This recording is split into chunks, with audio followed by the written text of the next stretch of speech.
आपसे युक्तों को राधे राधे, जय श्री कृष्ण। रोजाना ऐसी और भी श्रीमद् भगवत गीता की वीडियोस देखने के लिए सब्सक्राइब करें हमारे चैनल श्री गौरी केतर को।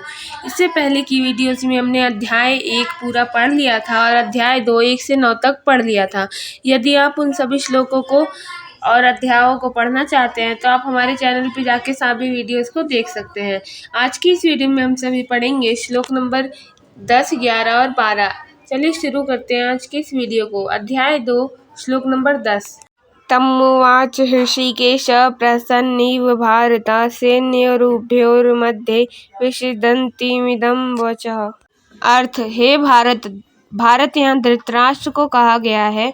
दोनों सेनाओं के बीच उस शोकमग्न अर्जुन को भगवान ऋषिकेश यहाँ भगवान श्री कृष्ण को कहा गया है, ने हंसते हुए से यह वचन कहे।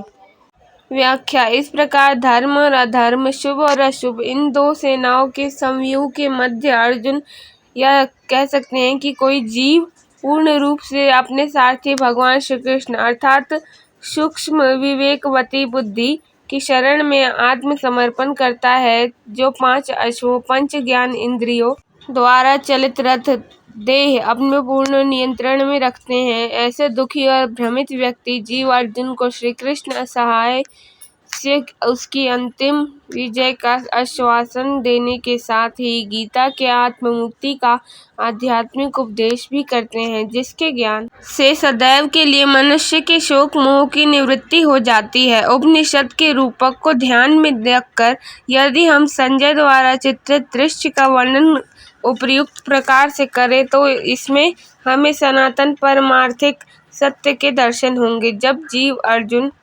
विषादयुक्त होकर शरीर में स्थित हो जाता है और सभी स्वार्थपूर्ण कर्मों के साधनों अर्थात अर्जुन जिस तरह गांडीव को त्याग कर इंद्रियों को यानी श्वेत अश्व मन की लगाम के द्वारा संयमित करता है, तब सारथी शुद्ध बुद्धि अर्थात श्री कृष्ण जी को धर्म शक्ति की सहायता से वह दैवी सामर्थ्य और मार्गदर्शन प्रदान करते हैं, जिससे अधर्म की बलवान सेना को भी परास्त कर जीव संपूर्ण विजय को प्राप्त करता है। श्लोक नंबर 11। श्री भगवान अनुवाच अशोच्य आनवशोचस्त्वं प्रज्ञावादांश्च भाषसे गतासूचं अनुशोचन्ति पंडिता। अर्थ, श्री भगवान ने कहा, अशोच्यानि यानी कि जिनके लिए शोक करना उचित नहीं है उनके लिए तुम शोक करते हो, और ज्ञानियों के से कहते हो, परंतु ज्ञानी पुरुष मृत यानी कि गतासून और जीवित यानी कि अगतासून दोनों के लिए शोक नहीं करते। व्याख्या, जब हम अर्जुन के विषाद को ठीक से समझने का प्रयत्न करते हैं तब यह पहचानना कठिन नहीं होगा कि यद्यपि उसका तत्कालिक कारण युद्ध की चुनौती है, परंतु वास्तव में मानसिक संताप के यह लक्षण किसी अन्य गंभीर कारण से हैं।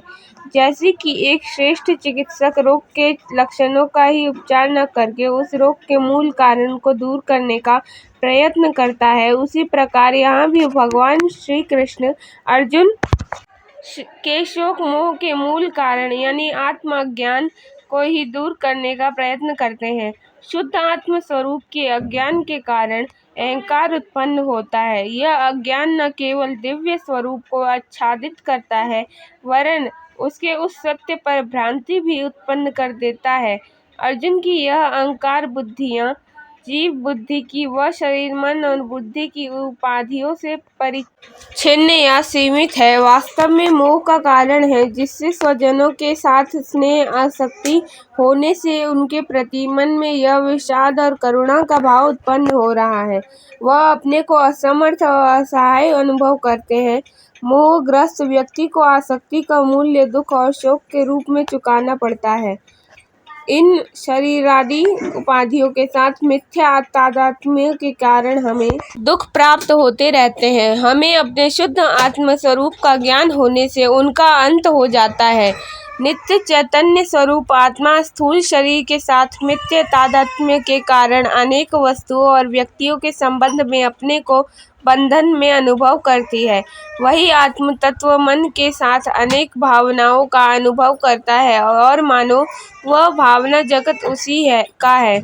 फिर यही चैतन्य बुद्धि उपाधि से युक्त होकर आशा और इच्छा करता है, महत्वाकांक्षा और आदर्श रखता है, जिनके कारण उसे दुख भी भोगना पड़ता है। इच्छा, महत्वाकांक्षा आदि बुद्धि के ही धर्म है।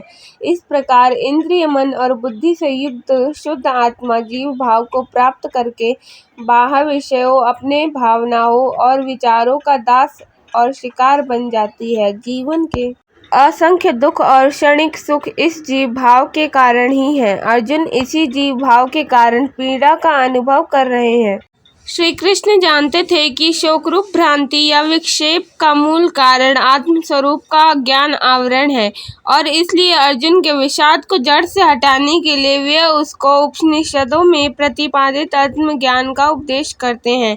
मनोवैज्ञानिक और आध्यात्मिक विधि के द्वारा मन को पुनः शिक्षित करने का ज्ञान भारत ने हजारों वर्ष पूर्व विश्व को दिया था। यहाँ श्री कृष्ण का गीता उपदेश के द्वारा यही प्रयत्न है। आत्मज्ञान की पारंपरिक उपदेश विधि के अनुसार जगत गुरु भगवान श्री कृष्ण सीधे ही आत्म तत्व का उपदेश करते हैं। भीष्म और द्रोण के अंतःकरण शुद्ध होने के कारण उनमें चैतन्य प्रकाश स्पष्ट दिखाई पड़ रहा था। वे दोनों ही महापुरुष अतुलनीय थे। इस युद्ध में मृत्यु होने जाने पर उनको अधोगति प्राप्त होगी, यह विचार केवल एक अपरिपक्व बुद्धि वाला ही कर सकता है। इस श्लोक के द्वारा भगवान श्री कृष्ण अर्जुन का ध्यान जीव के उच्च स्वरूप की ओर आकर्षित करते हैं।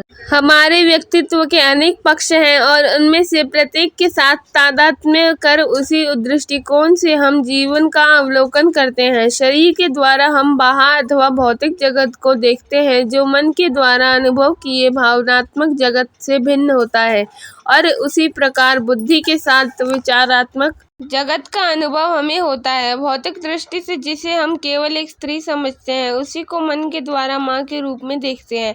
यदि बुद्धि से केवल वैज्ञानिक परीक्षण करें तो उसका शरीर जीव, द्रव्य और केंद्रक वाली अनेक कोशिकाओं आदि से बना हुआ एक पिंड विशेष ही है।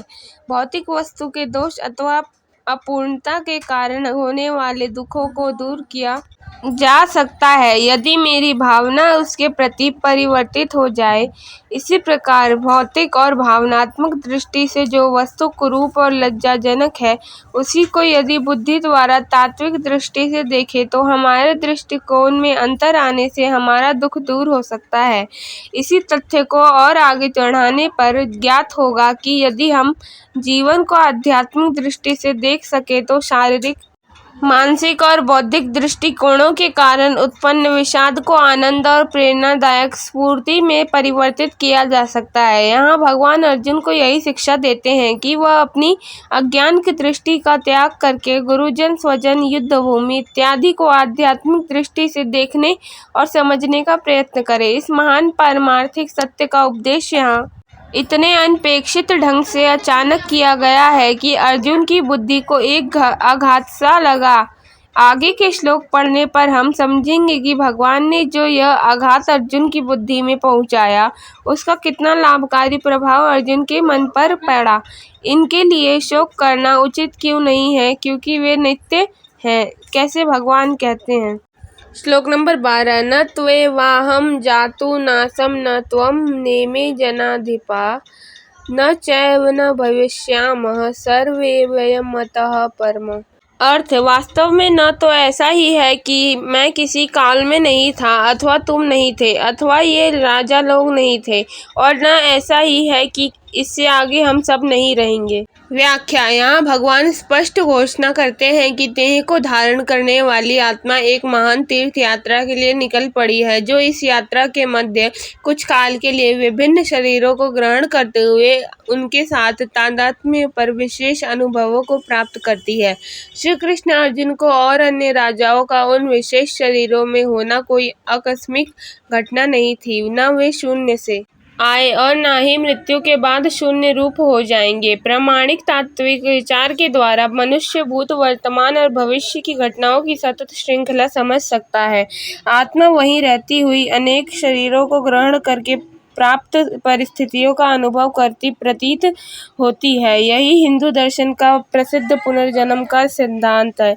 इस सिद्धांत के सबसे बड़े विरोधियों ने अपने स्वयं के धर्म ग्रंथ का ही ठीक से अध्ययन नहीं किया प्रतीत होता है। स्वयं ईसा मसीह ने यदि प्रत्यक्ष नहीं तो अप्रत्यक्ष रूप से इस सिद्धांत को स्वीकार किया है। जब उन्होंने अपने शिष्यों को कहा था कि जॉन ही एलीजा था, ओरिजेन नामक विद्वान ईसाई पादरी ने स्पष्ट रूप से कहा है, प्रत्येक मनुष्य को अपने पूर्व जन्मों के पुण्यों के फलस्वरूप यह शरीर प्राप्त हुआ है। कोई भी ऐसा महान विचारक नहीं है जिसने पूर्व जन्म के सिद्धांत को प्रत्यक्ष या अप्रत्यक्ष रूप से स्वीकार नहीं किया गया है। गौतम बुद्ध सदैव अपने पूर्व जन्मों का संदर्भ दिया करते थे। वर्जिल और ओविड दोनों ने इस सिद्धांत को स्वतः प्रमाणित स्वीकार किया है। जोसेफस ने कहा है कि उसके समय यहूदियों ने पूर्व जन्म के सिद्धांत पर पर्याप्त विश्वास था। सालोमन ने बुक ऑफ विजडम में कहा है, एक स्वस्थ शरीर में स्वस्थ अंगों के साथ जन्म लेना पूर्व जीवन में किए गए पुण्य कर्मों का फल है। और इस्लाम के पैगंबर मोहम्मद के इस कथन को कौन नहीं जानता, जिसमें उन्होंने कहा कि मैं पत्थर से मरकर पौधा बना, पौधे से मरकर पशु बना, पशु से मरकर मैं मनुष्य बना, फिर मैं मरने से क्यों डरूं?